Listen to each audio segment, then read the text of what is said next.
बाबर की औलाद भारत में न ढूंढो, सुरमा लगाने को भी नहीं मिलेगी। बड़ा शौक है तो काबुल जाओ, शायद कोई बचा खुचा मिल जाए। यहाँ भारत का करोड़ों सुन्नी मुसलमान ख्वाजा गरीब नवाज की रूहानी औलाद। इसीलिए हाशमी चुनौती देता है कि खुदा की कसम, उस मेरी जान जिसके कब्जे में है, उस जाते पाक की कसम, जब तक भारत में ख्वाजाए खाजगान रहेगा, मुसलमान रहेगा। सुभान अल्लाह। नारे तकबीर, नारे रिसालत, नारे रिसालत। ख्वाजा का हिंदुस्तान, ख्वाजा का हिंदुस्तान, ख्वाजा का हिंदुस्तान, हिंदुस्तान का मुसलमान।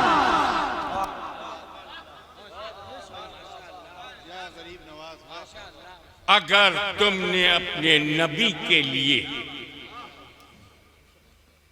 उनकी वफादारी के लिए, उनकी प्रेम में, उनकी मोहब्बत में ये चुनौती स्वीकार कर ली कि हम भी नहीं देखेंगे किसकी मुट्ठी में, हम भी वो तो हजार है, हजार। जब वो ना डरे तो क्यों डरे बशर।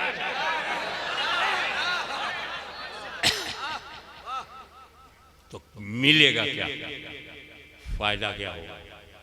कंकरी के कैरेक्टर को अपनाओगे तो क्या फायदा? हमें सीधी बात, जो कंकरी को फायदा हुआ तुम्हें भी फायदा हुआ।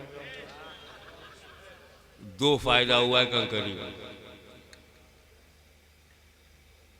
पहला फायदा यह कि जब तक चुप थी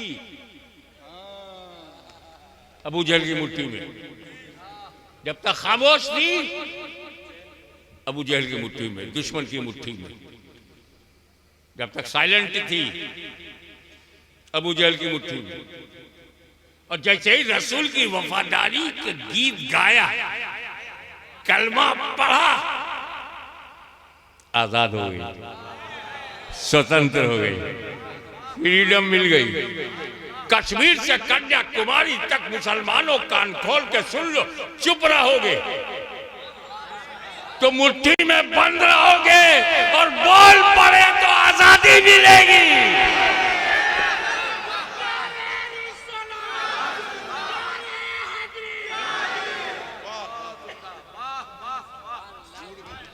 दूसरा फायदा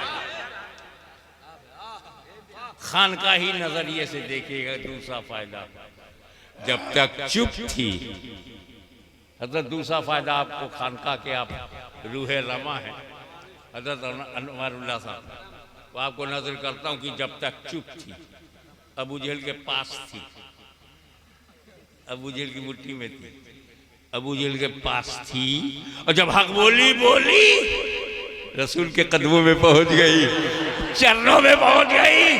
क्या मतलब? खामोश रहोगे तो दुश्मन की मुट्ठी में रहोगे, और मदीने वाले के बोलोगे तो नबी के चरणों में पहुंच जाओगे, कदमों में पहुंच जाओगे।